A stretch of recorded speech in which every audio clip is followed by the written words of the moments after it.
Without further ado, we're going to start now. We have the opportunity to have the Rav, the Rosh Koil, Rav Usher Weiss with us this Shabbos. So meaningful, he came in from Eretz Yisrael, special to spend Shabbos with us. At this point, we're going to start with the questions. Questions were pre-sent in. If we do have time, we'll go to the audience. The rules of engagement are a question, not a statement. So if we do have time, we'll go around to the public. And we'll start with the first question. The first question that was posed was if the Rav can give us some guidance with regard to the artificial meat and artificial milk that has now become part of our, what we have.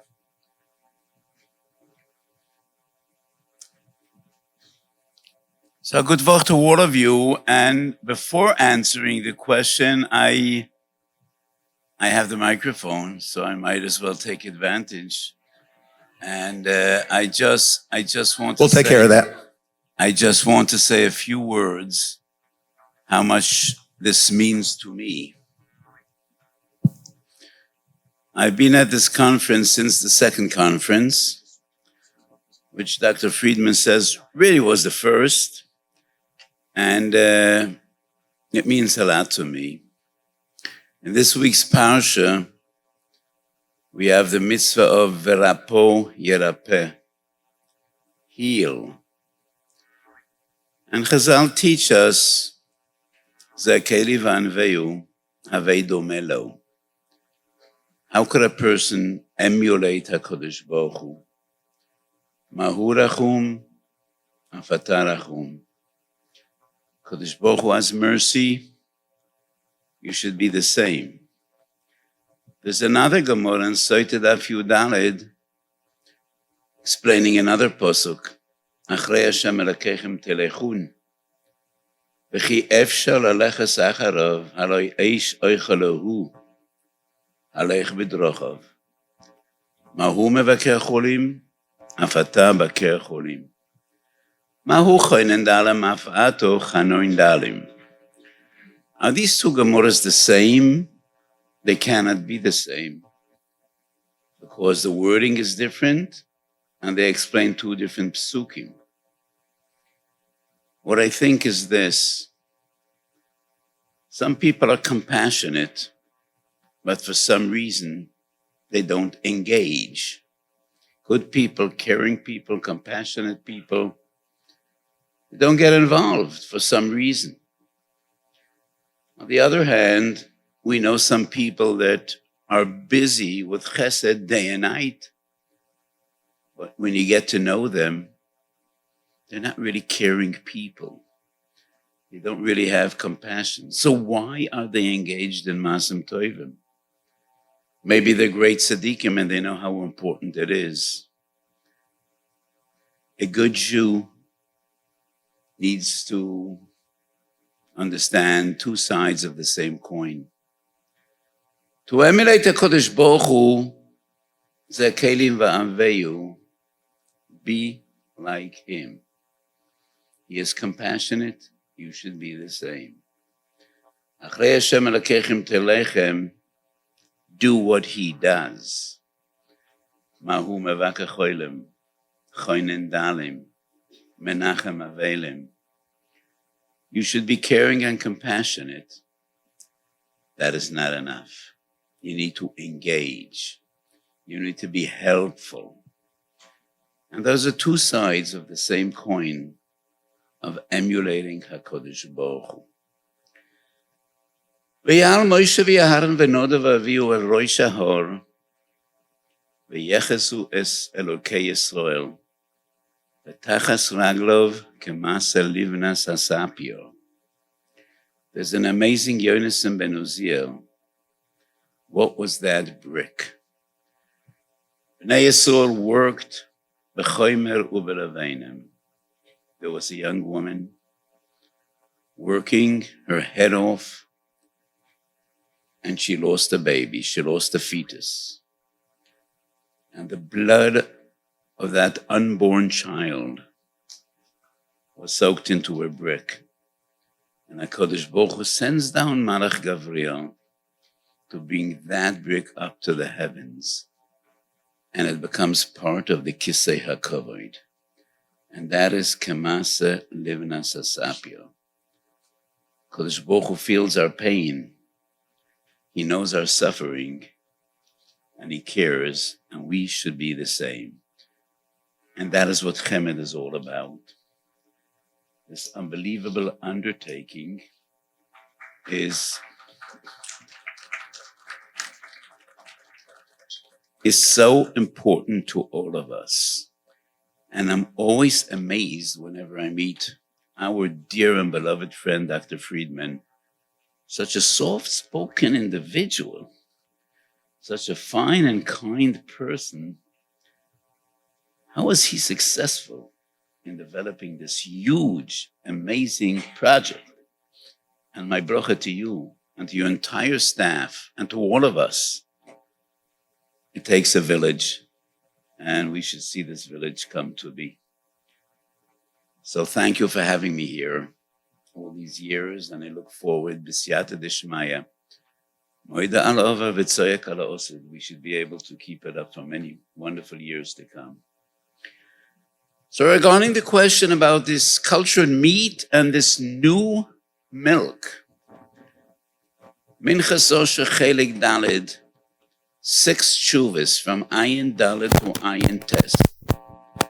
Don't look it up because it's not available yet. The Sefer is in print, and I hope in the very near future it will be in the shops, in the stores. But there are 6 tshuvas about what we called cultured meat.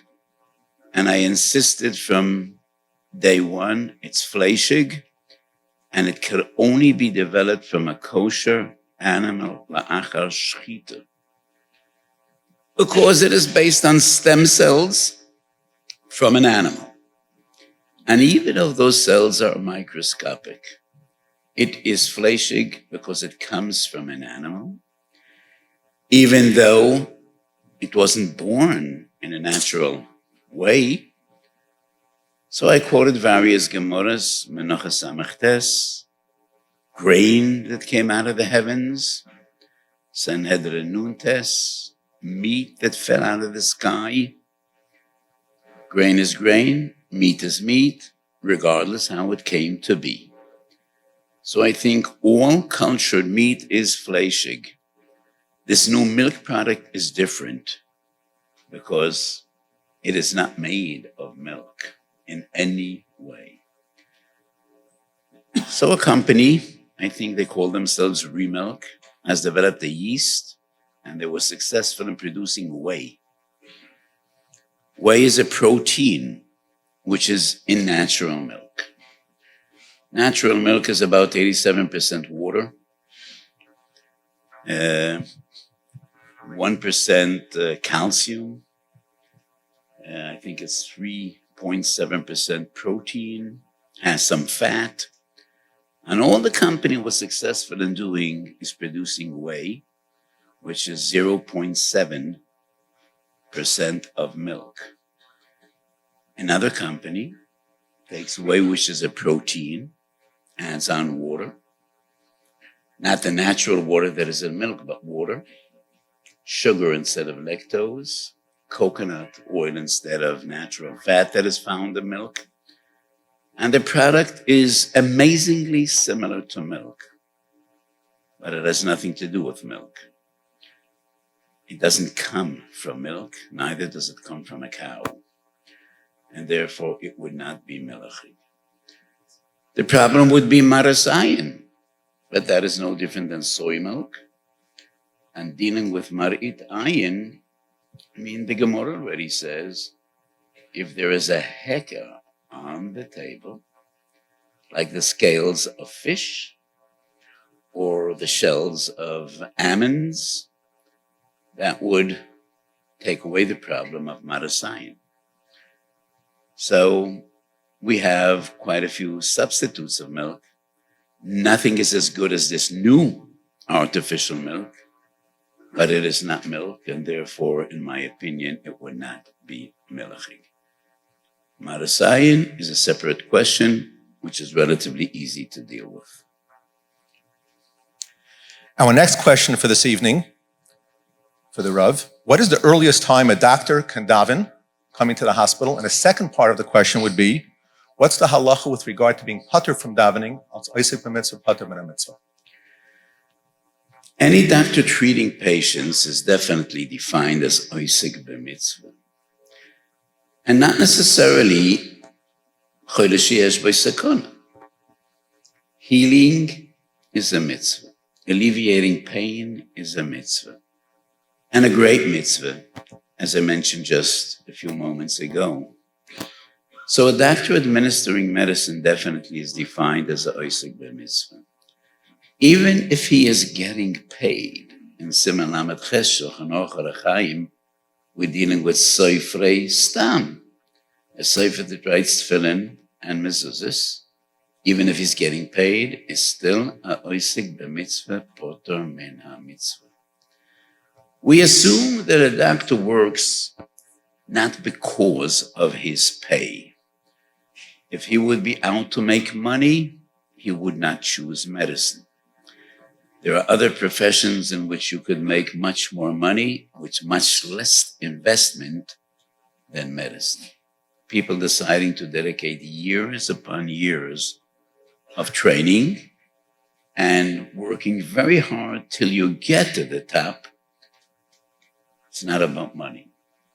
They're getting paid, but they definitely would be defined as an oisik b'mitzvah poter min ha-mitzvah. However, I wrote in a few tshuvas, oisik b'mitzvah poter min ha-mitzvah primarily is about coincidence.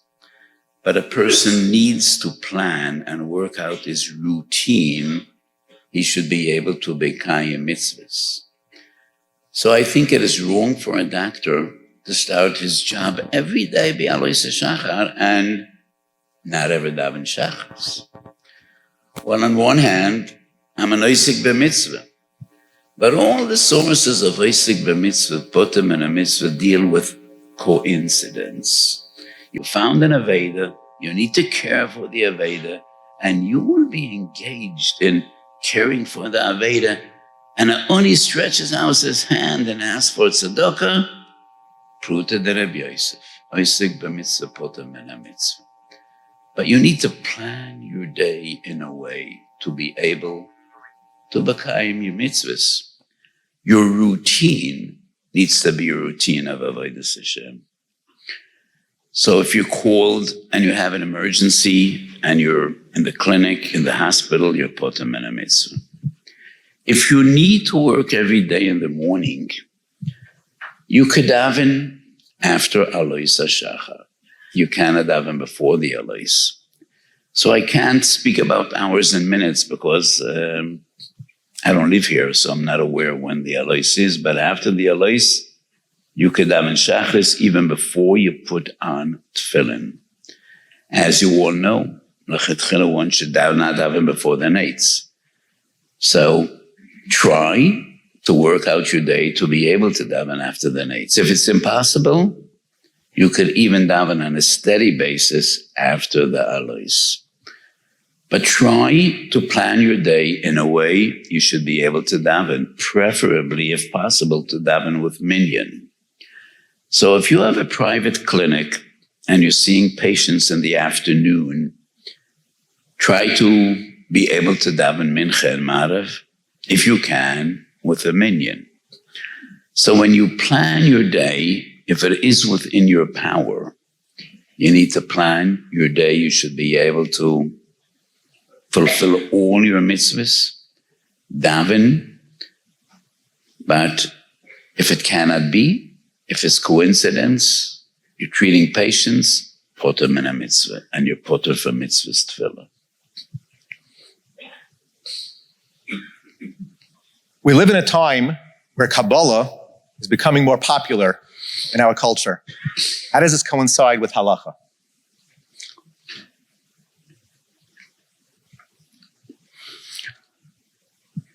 Kabbalah is definitely an integral part of our ruling and the way we live. So many things evolve, and even in halacha, is halacha rigid or is halacha flexible? That's a very fundamental question But that really requires a special shiur and not a brief remark. So in days of yore, halacha, in the days of the Rishonim, was a lesser part of halachic ruling. Rabbeinu Saadia Gaon in a Sefer Amunas V'Deis mocks at the concept of Gilgulim.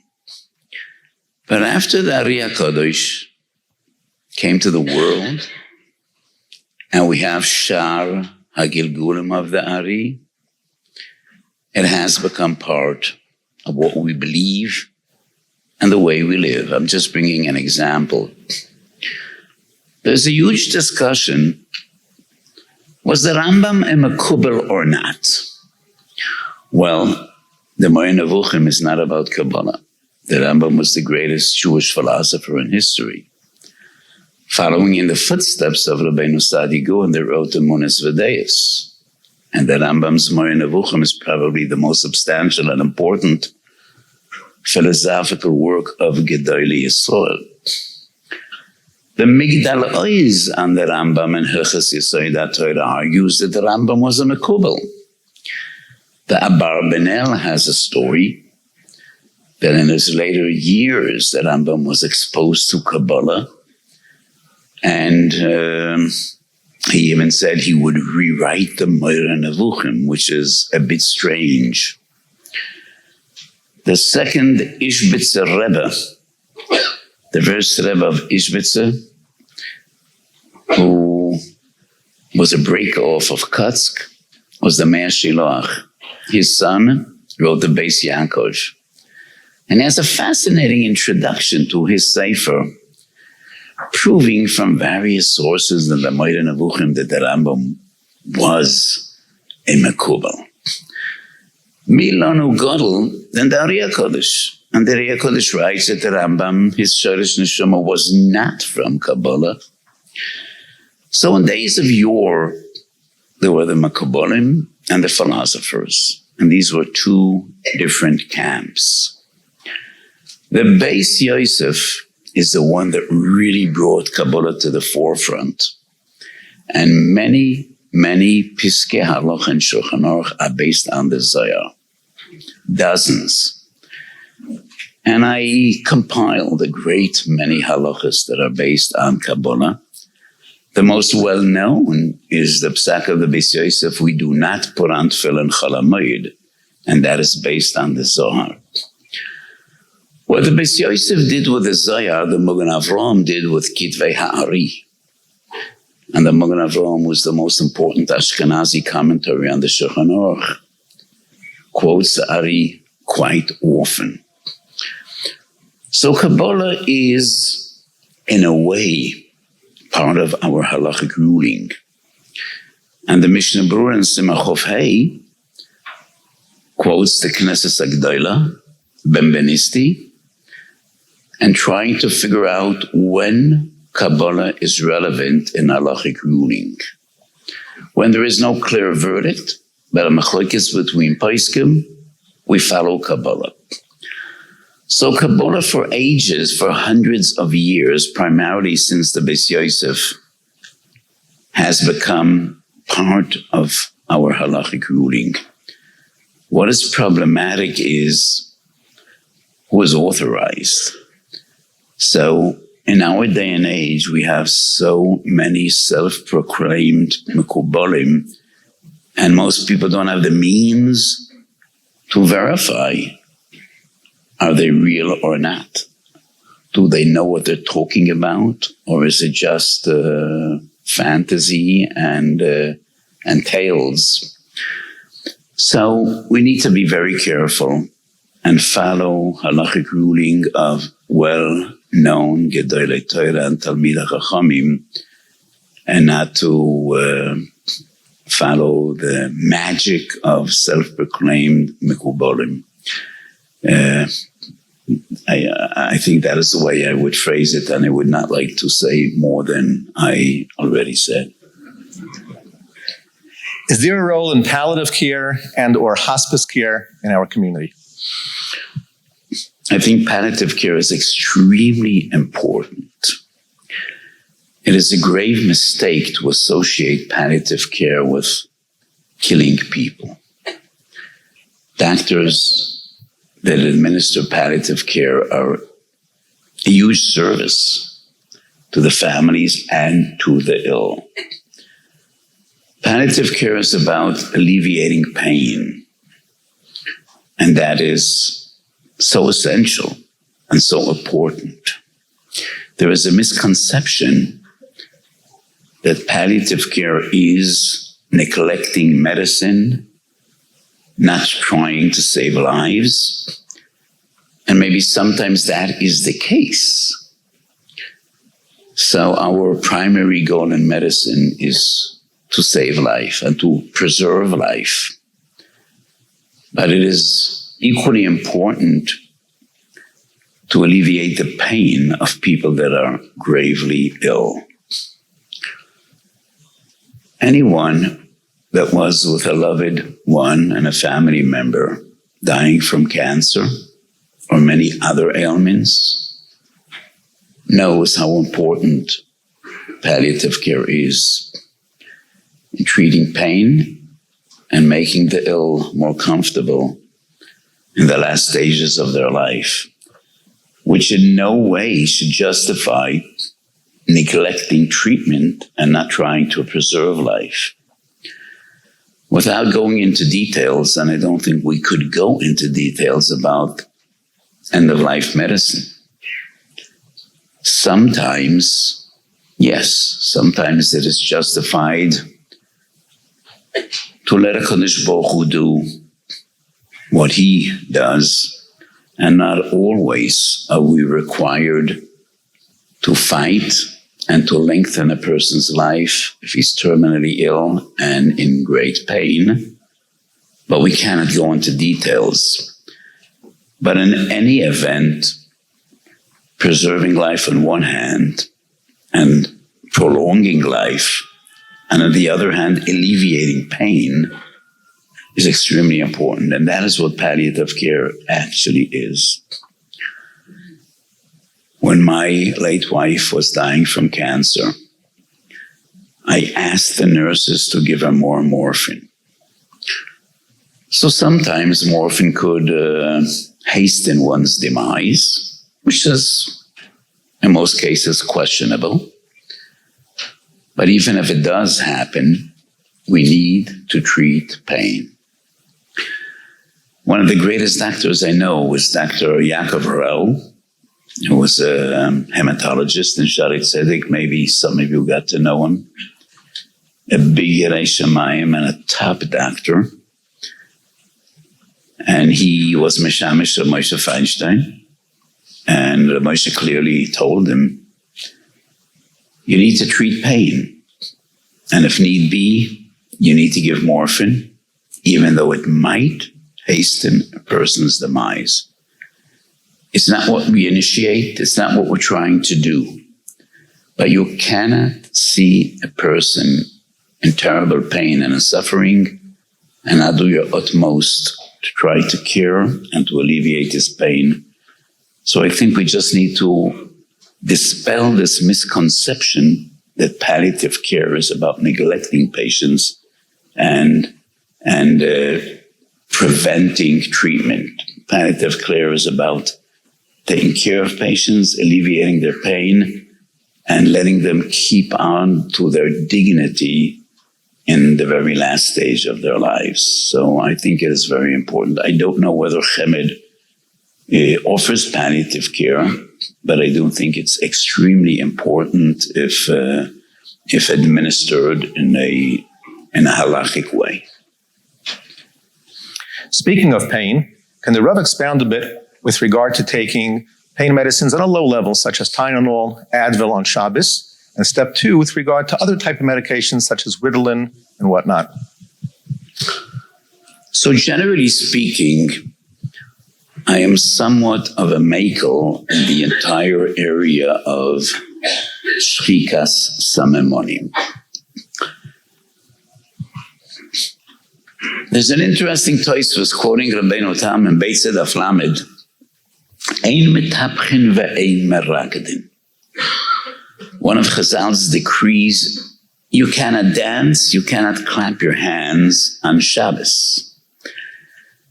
Hasidim are somewhat makel in this halacha, sometimes. But most Hasidim dancing is just shuffling around right and left, and one could argue that's not dancing.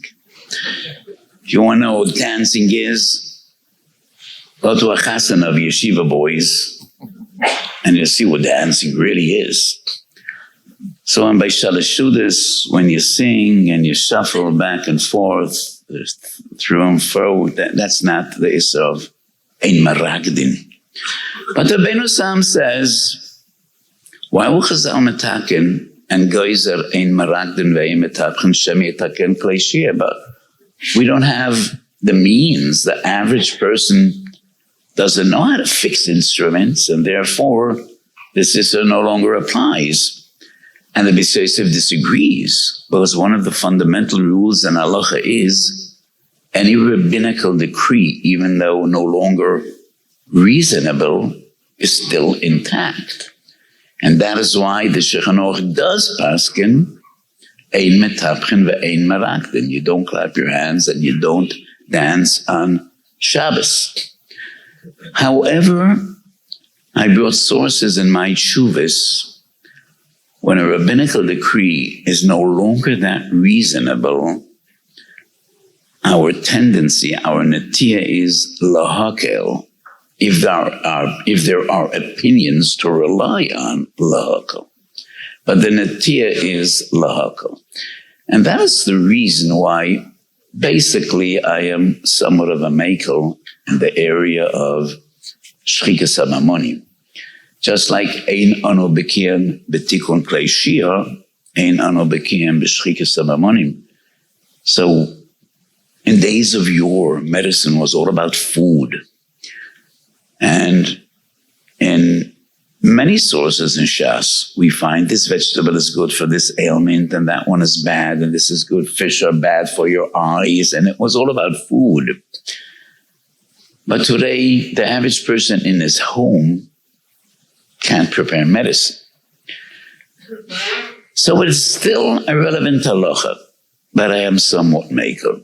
I think medicine to alleviate pain is prohibited on Shabbos.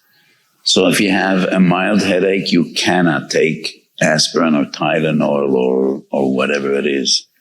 If you have a debilitating headache, then that is defined as a choyle she'ein bo sakana who is entitled to take medicine. It is only a meichush that can't take medicine. There are so many different remedies today that are not healing ailment, but rather enabling the body or the person to function properly. Ritalin. The people that need Ritalin are not sick, but they need Ritalin to function properly. Birth control medicine. Are so many different medicines. I think even sleeping pills. You're not sick, and this is not medicine to heal. So all these different forms of medication, which just let you lead a normal life and to support normal bodily functions, in my opinion, are not defined as medicine, and they are not included in the prohibition of shrikas samamonim. And that includes a vast array of medication that people take today. Without getting into specifics, a lot of politics have crept into the way medicine is practiced, vaccinations are to be administered. Does this affect the nemanas harayfim? I think in previous years we spoke already about trusting science and trusting doctors. To my dismay, since COVID broke out, we have needed to deal with all different kinds of strange opinions and philosophies who cast doubt in medicine, conventional medicine, anti-vaxxers. So after a year and a half of COVID, I published the Minchas Osher, Shalos Teshuvos, on COVID. When the Sefer came out, a person told me, Rebbe, I always admired you greatly, but I didn't know you're a prophet. That's what he told me. And I said, neither did I. Could you please share with me how you reached that conclusion, and maybe you will convince me? So he said, I'm holding this Sefer, 600 pages, all about COVID. You probably started writing this book 4 years ago. How did you know that COVID is coming if you're not a prophet? So I said, you really disappointed me. I thought you have a more valid proof. I did not start writing the Sefer 4 years ago, but when questions pile up on your table, on your desk, you need to respond.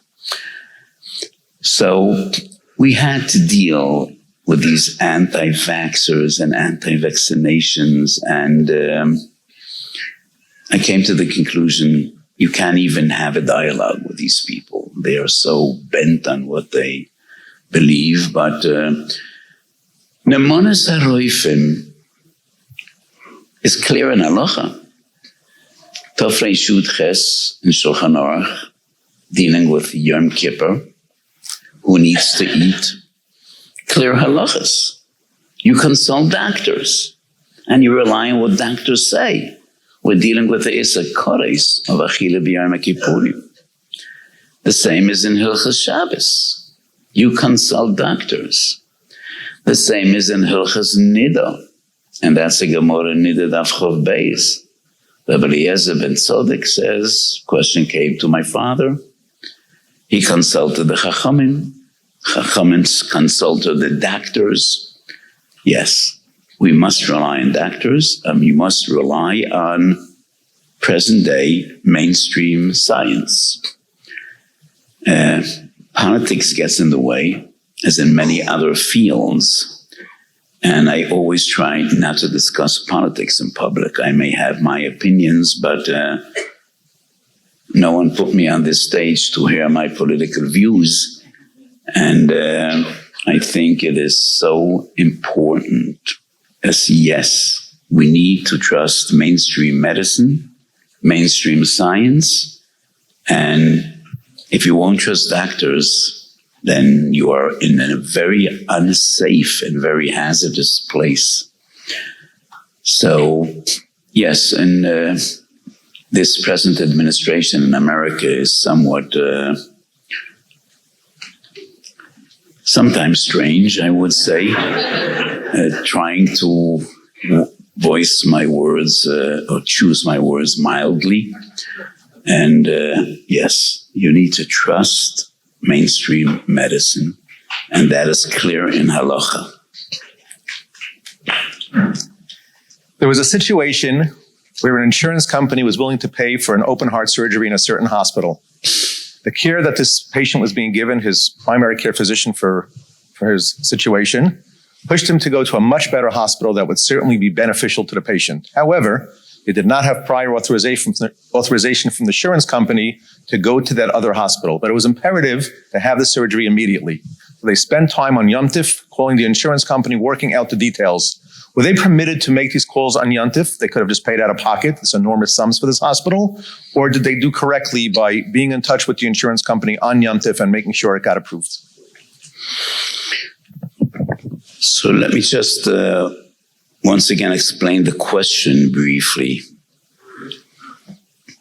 A patient needed immediate attention, surgery probably, and he could get medical treatment in a hospital which would not be the best treatment available.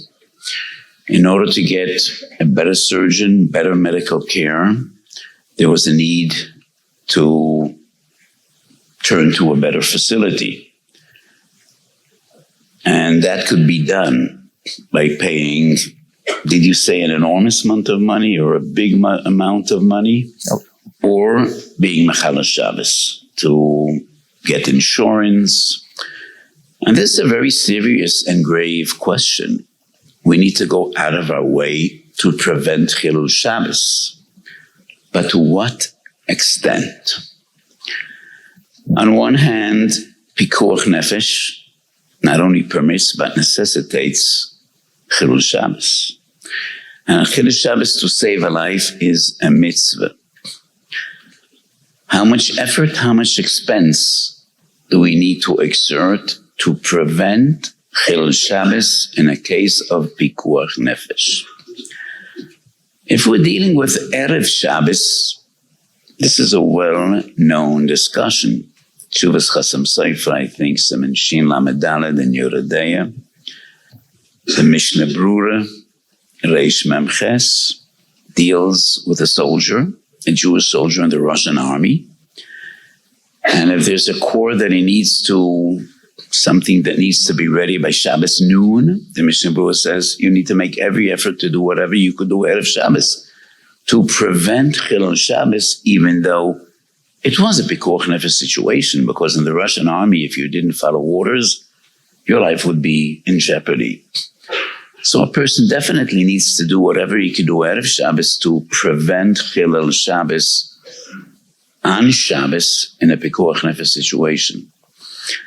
Shabbos Teshuvas Minchas Osher Chelek Aleph. I don't remember which siman it is. And I constantly apologize to my Talmidim. There are many Sforim that I remember better than the Minchas Osher for a very simple reason. Minchas Osher to me is not Gerse de Yankuta. When I was young, the Sefer wasn't available. But there's a tshuva about a young couple, and the woman was in her 9th month of pregnancy, and her husband, every Erev Shabbos, was making frantic phone calls to everybody he knew living in Bayit Vagan close to Shari Tzedek. They shouldn't need to take a car to get to the hospital. And his wife was extremely annoyed. So every Shabbos, you're finding another person, and that person is nice, and he says, okay, you could come, but we have 6 kids, and these people have little apartments, and you're making me feel so uncomfortable every Erev Shabbos being a burden on another family that barely knows you. So he asked me, is this what I need to do? And in the tshuva, I made it clear, this is far beyond what you would normally do. So no, stay at home. And if your wife needs to get to the hospital, you'll call a cab, you call an ambulance and go to the hospital. So there's a limit to what extremes we need to go to prevent Chilul Shabbos in a Pikuach Nefesh situation. In our case, we're dealing with phone calls which need to be made on Shabbos. Obviously, there wasn't enough time to take care of things Erev Shabbos. So this is a different dilemma. If we're talking with a big amount of money, which is not readily available, then I think you could make those phone calls on Shabbos. And the source of this psak would be in Yoredeya She'inayin Daled. She'inayin Daled in Yoredeya is Hilchas Avelis, not Hilchas Shabbos. But there's a halacha concerning a meis mitzvah.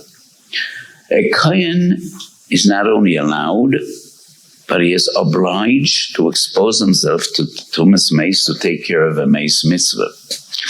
So a person found a deceased Jew in the forest. He's wearing tzitzis and he has a yarmulke, so obviously he is Jewish, and he's a kohen, and there's no one else around. He needs to take care and expose himself to tumas kohanim, and there are more rights. He has no one to call, but he could make some phone calls and offer $500 to every volunteer, and then a lot of people will volunteer and come. He is not obliged to take that expense, and he is permitted to expose himself to tumas kohanim. He could prevent that avera d'oraisa with money. He could offer people money, they would come, and he would stand on the sidelines. He's not mechuyev to do so. Meis mitzvah is doichet tumas koyanim, and he is not mechuyev to spend money to prevent tumas koyanim in a case of a meis mitzvah. The same would be pikuach nefesh and chilul Shabbos. Tumas koyanim is not isakoros, but in Vomis Dav Zayin, the Gemara says, Mali isa lav, Mali isa koros. So we could learn from that halacha that you do not need to take upon yourself a huge monetary expense to prevent chilul Shabbos in a case of pikuach nefesh. So if that is what they did, and they made the phone calls on Shabbos, they did the right thing. In Hilchas Yom Kippurim, the Mishnah Berurah uses terms of baki and muflag. What are the contemporary correlates of these terms? So as you all know, most of the people sitting in our crowd are medical professionals. It is very difficult to define who is the best doctor. And many times I am asked, even this Shabbos, a person approached me and asked, a person needs surgery. And it is said that the best surgeon is in Texas. Does he need to fly to Texas at a great miscomfort and expense? Or could he have the best surgeon in New York? Well, New York is not a little village. New York is big, and we have good hospitals. I think it's impossible to determine who is the best surgeon. There is so much PR involved. You definitely need to get a good doctor, the best doctor available. But going back to the previous question, I don't think it makes sense traveling to the end of the world to have what is considered a better doctor. And you never really know. And let us never forget, even the best doctor is a shaliach. And ultimately, HaKadosh Baruch Hu is the one that is roifei chol basar umafli la'asos. Never lose focus and never forget. Doctors are shlichim, and we need to choose the best available. But it is HaKadosh Baruch Hu that cares for choilei amoy beis Yisrael. And it is very difficult to define the best doctor. But one of the principles that guide me, a doctor that knows the patient intimately and he knows his needs, is the one to be followed. Maybe not in surgery, but in advice. When you need advice, call the doctor that knows the patient and he knows his exact situation. But it is very difficult to define who is a greater bookie than the other. Life was once simpler than it is today in many areas and in this area as well, because there is so much PR and it's very difficult to define who is the best surgeon or the best doctor, but you definitely need to try your best to have an experienced doctor with a good reputation and daven to HaKadosh Baruch Hu, he should be the proper shaliach.